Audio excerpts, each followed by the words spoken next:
ሰላም እንዴት ናችሁ? ደህና ናችሁ? እንደምናችሁ የማዳም ቅመሞቼ ዛሬ ደግሞ እንደዚህ መጥቻለሁ ማለት ነው። የመጣሁበት ምክንያት ደግሞ ምን መሰላችሁ? የመጣሁበት ምክንያት ግን ከዛ በፊት ሙስሊሞችም ጾማችሁ እንዴት ነበር? በተለይ በስደት ላይ ያላችሁ እንደኔ ማለት ነው። እኔ በሳውዲ ነው ያለሁት።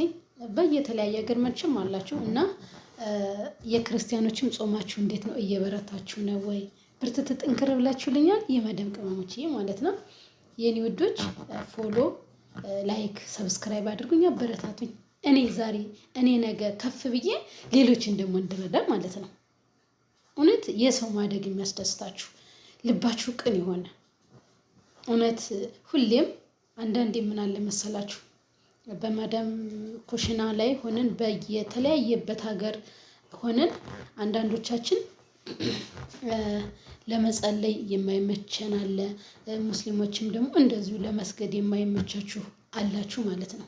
ግን ማለት ነው ምን አለ መሰላችሁ ምንም ቢሆን ከአላህ እንዳትርቁ ከፈጣሪያችንም እንዳትርቁ ክርስቲያኖች ማለት ነው። ለምን እንደው ታውቃላችሁ? ጠላት መቼም የሰው ልጅ ማለት ነው ጠላት ዲያብሎስ ይፈትነዋል። አይፈትነኝም የሚል መቼም የለም፣ እርግጠኛ ነኝ። ህይወታችንን የሚያባክንብን የሚያስጨንቀን ብቻችንን ይሄ አልተሳካም እኮ ይሄ ነገር እኮ አላደረኩትም ይሄን ነገር እኮ እንደዚህ አድርጌ እንዲህ ሳላደርገው እዚህ ደረስኩ፣ ሰርቼ ብሬ ገባ፣ ሰርቼው ብሬን እንዲህ ሳላደርግበት አለቀብኝ ብለን እንላለን። ግን ያ አይደለም ሚስጥሩ። አንደኛ እንዲባረክልን እጃችን ወደ ፈጣሪያችን ወደ እግዚአብሔር እኛ ክርስቲያኖች መንበርከክ አለብን። ሁለተኛ ደግሞ ሙስሊሞችም ደግሞ እንደዚሁ በምታምኑት በስግደትም ሆነ በምንም ሆነ ወደ ፈጣሪያችሁ መንበርከክ፣ እግዚአብሔር ሆይ የሰራሁትን ባርክልኝ፣ የሰራሁትን በረድኤት ባርከኝ ብላችሁ መጸለይ እንደኔ ማለት ነው። በመቀጠል ደግሞ ጠላት ዲያብሎስ እኛን ማለት ነው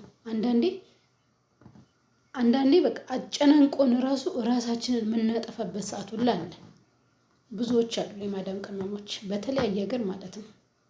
ግን ያ አይደለም ጠላት ዲያብሎስ ሰው እንዳንሆን፣ ሰርተን እንዳናገኝ፣ ሰርተን እንዳንለወጥ ምንድነው የሁሉም ነገር ሚስጥሩ ምንድነው? በአንድ ላይ የሚፈታልን መጸለይ፣ መንበርከክ። ሁሌም ካለቻችሁ ሰዓት ቆጥባችሁ በመኝታ ቤታችሁ መጸለይና መንበርከክ ያስፈልገናል ማለት ነው ውዶችዬ፣ ማዳም ቅመሞችዬ። ሌላ እንድሰራላችሁ የምትፈልጉት ካለ